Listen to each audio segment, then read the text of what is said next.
High, শুভ সকাল আমার প্রিয় বন্ধুরা। শ্রদ্ধা ফ্যামিলি ব্লগে তোমরা সবাই স্বাগত। প্রতিদিনের মতো আজও কিন্তু আয়া পেলাম তোমরা সামনে। আর ব্লগটা অনেক দিন দেরি হয়ে গেছে গা। প্রত্যেকটা ব্লগে একটি কথা আমার প্রত্যেকটা ভিডিও কিন্তু একটু দেরিতে তোমাদের সঙ্গে শেয়ার করতে হইতেছে একটু ব্যস্ততার কারণে। তো এটা ছিল লক্ষ্মী পূর্ণিমার দিন, লক্ষ্মী পূজার দিন। তো দেখো দেবী মা লক্ষ্মীর পূজার লেগে দেখো আমি সব আয়োজন করতেছি। এই যে নারকেলের নাড়ু, তারপরে মুড়ির মোয়া, কত কিছুই তো বানানো আছে না, ওইগুলো সব কিছু একে একে বানাবো। আর আলপনাটাও কিন্তু দেওয়া নিলাম। আর আলপনাটা কীরকম হয়েছে অবশ্যই জানে। আর এদিকে দেখো মায়ের বুকের লেগা লুচি আর সুজি করতেছি। তো চুলার মধ্যে করতেছি।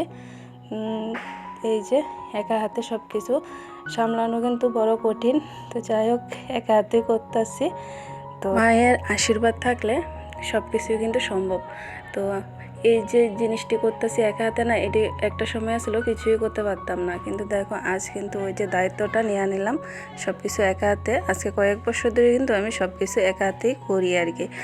তো যাই হোক তারপর ওই দিকের কাজটা শেষ হলে এদিকে কিন্তু আমি আলতা টালতা পরে নিতেছি, যেহেতু লক্ষ্মীবার, লক্ষ্মী বউর মতো হয়ে এসে থাকতে হইব, একটু সুন্দর করে সাজগুজ করে সেরা। তো ওইদিকে আমি কিন্তু আলতাটা পরে নিতেছি আর কি, সব কাজ শেষ সেরা। আর এবছর কিন্তু আমি এই যে আমার মা লক্ষ্মী এই যে বাঁধানো এটার কিন্তু আমি পূজা দিছি। এবার মাটির যে লক্ষ্মী ওইটা আনছি না আর কি। ওইটা আনছি না কারণ একটি আমার খুব ইচ্ছা ছিল, তোমাদের সঙ্গে আমি আরেকটা ব্লগে হয়তো শেয়ার করছিলাম যে এই ঠাকুরটারে আমি বাদায় আনছিলাম আর কি। তখন থেকে কিন্তু আমার খুব ইচ্ছা ছিল এই মায়ের বসামো ঠাকুরের আসনে। তো এদিকে এই মায়েরই কিন্তু আমি পূজা দিলাম। তো তার লেখা এমনি যে মাটির মূর্তি হয় না, ওইটা কিন্তু আনছি না আমি। তো এইভাবে পূজাটা দিলাম। আর বন্ধুরা আজকে আমি লক্ষ্মী পূর্ণিমার যে পূজাটা, ওইটা কিন্তু লক্ষ্মী পূর্ণিমার দিনের সব ভিডিওটা তোমাদের সঙ্গে আমি শেয়ার করতেছি যদিও। আর আজকে যেহেতু ভিডিওটা শেয়ার করতেছি তার লেগে তোমাদের সঙ্গে কইতাছি আর কি যে আগামীকালকে তো দীপাবলি প্রীতি ও শুভেচ্ছা সবাই জানাই। তোমরা কে কে মাতার বাড়িতে আইবা কমেন্টস বক্সে জানাইও। তো আমরা ত্রিপুরেশ্বরী মন্দিরে কিন্তু আমরা বাড়ির বেশি দূর না যদিও। তো এইদিকে যে দেখতে পাইছিলাম আমার শাশুড়ি মা আরেকজন নাড়ু বানাইতেছিল। তো পাশের বাড়িরও একটা দিদি ঠাকুরের লেগা নাড়ু বানাইতেছিল। তো আমার শাশুড়ি মাও একটু হাতে হাত লাগাই দিছিল আর কি ওই দিদির সঙ্গে। তো এদিকে তনয় কিন্তু ক্যামেরাটা করছে, আমি কিন্তু ক্যামেরা ওই দিনকে একদমই সময় পাইছি না ক্যামেরা করার লেগা। সব কিছু কিন্তু তনয় কিন্তু ক্যামেরাটা করছে, আর আমার হাতে হাতে কিন্তু আলপনা কিছু কিছু করে দিছে জানো। তো আমি যতটুকু পাচ্ছি ততটুকু আলপনা করছি, আর তনও কিন্তু কিছু কিছু আলপনা করছে। তো যাই হোক এদিকে মায়ের ভোগ দিয়ে সেটা কিন্তু পূজাটা দিয়ে নিতেছি। আর বাড়ির প্রত্যেকটা কোণে কোণে কিন্তু এই যে প্রদীপ আর মোমবাতি জ্বালাইয়া দিলাম। তো কীরকম লাগতেছে অবশ্যই জানাইও। তোমরা কে কে এরকম নিয়ম আছে অবশ্যই এটাও জানে। আমি যতটুকু জানি সবারই এই নিয়মটা থাকে যে লক্ষ্মী পূর্ণিমার দিন আর হচ্ছে দীপাবলির দিন প্রত্যেক বাড়ি বাড়ি এই যে প্রদীপ জ্বালানো হয় বা মোমবাতি জ্বালানো হয়, আলোকিত করে রাখে। তো এই যে দেখো এই আলপনাটা কিন্তু তনক করছে। তো কীরকম হয়েছে অবশ্যই জানিও। আমার আলপনাটি তেমন একটা সুন্দর হয়েছে না, আমি তাড়াহুড়ো করে সেটা করছি। আর এটি কিন্তু তনক করছে, তনকটি আমার কাছে তো ভালো লাগতেছে, তোমার কাছে কীরকম লাগতেছে অবশ্যই জানাইও। তো এই যে একটু একটু করে সেটা কিন্তু ক্যামেরা বন্দি করে রাখছে আমার মেয়ে।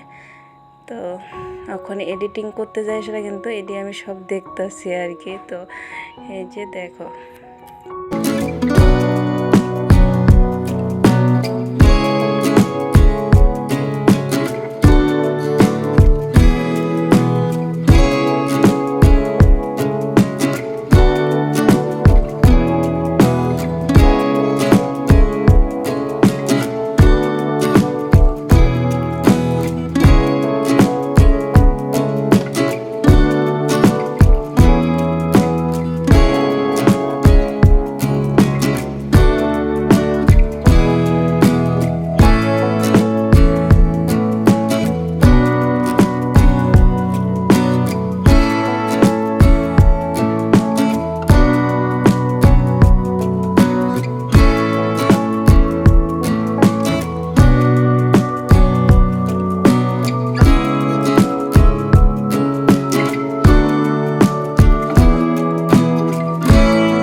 তারপর দেখো আমি কিন্তু পূজাতে বয়া লাইলাম, এদিকে পূজা শেষে এই যে পাঁচালি পড়তেছি। আর আমি কিন্তু উপোস রয়েছি জানো, আমার শ্বশুরবাড়িতে কিন্তু ওই যে উপোস থাকা পূজাটা দেয় না। তো শাশুড়ি মারে জিজ্ঞাসা করলাম যে উপোস থাকে সেটা পূজা দিলে কি হয়, মানে দিতাম পারমনি। তো শাশুড়ি মা কইলো যে তারা নাকি আগে উপোস থেকে পূজা দিত, তো আমার শাশুড়ি মা পারতো না, তার লাগে খাওয়া দাওয়া করে সে কিন্তু পূজাটা দিত আর কি। তো যাই হোক, আমি কিন্তু যতদিন পূজা দিতেছি এই বাড়িতে আসার পরে আর কি, আজকে 15 বছর ধরে সেটা কিন্তু আমি না খেয়ে সেরই পূজাটা দিই আর কি। আমি খাওয়া দাওয়া করে সে পূজা দিতে ভালো লাগে না, তো মন থেকে এসে সব কিছু শাশুড়ি মায়ের আদেশ নিয়ে সেরে কিন্তু আমি উপোস থেকে সেটা পূজাটা দিই। তো এদিকে দেখো আমার মায়ের আসনটা, তো মায়ের এদিকে পূজা দিতেছে আর আমার মেয়ে একটু একটু করে সেটা ক্যামেরাবন্দি করছে। আর এদিকে দেখো বাজি ফুটায় সেটা কিন্তু মায়ের আগমন করতেছে। তো যাই হোক, তো কীরকম লাগছে অবশ্যই জানিও। টাটা।